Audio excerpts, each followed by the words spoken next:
Oke, salah satu momen paling, ya bisa dibilang paling misterius dan penting dalam sejarah modern Indonesia itu terjadi pas dini hari, 1 Oktober 1965. Selama puluhan tahun kan ceritanya cuma satu versi aja. Tapi di tengah-tengah kekacauan itu, ada satu orang yang perannya sampai sekarang masih jadi misteri besar. Yuk kita coba bedah bareng-bareng.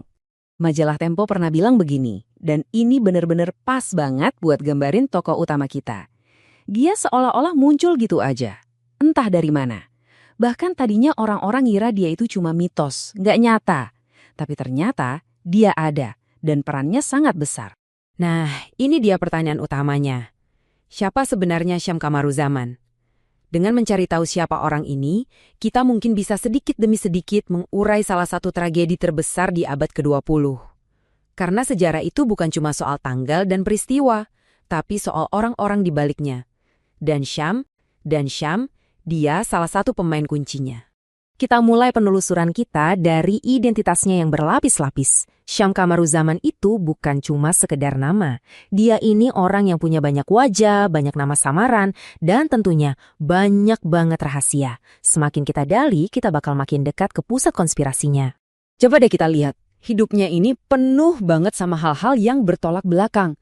Kelihatannya sih pengusaha biasa, punya pabrik genteng, punya bengkel. Tapi di belakang itu semua, istrinya yang seorang aktivis buruh disuruh berhenti total. Kenapa? Buat melindungi penyamarannya. Katanya dia ini sombong, arogan. Tapi kok bisa jadi teman dekatnya ketua PKI DN Aidit? Dan ini nih yang paling bikin bingung. Ngakunya ateis, tapi jago banget ngaji. Ini kan bukan profil orang sembarangan. Ini profil seorang agen rahasia yang udah terlatih.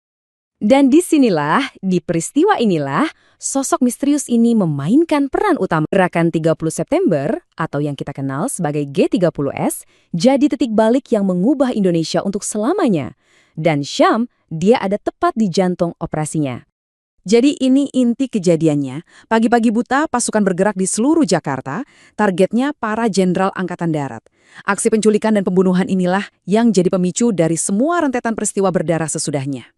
Coba perhatiin deh, semua kejadian ini berlangsung cepat banget. Mulai dari penculikan dini hari, terus ada pengumuman di radio, katanya sih buat gagalin kudeta dan nyelamatin presiden, sampai para pimpinannya kumpul semua di Halim.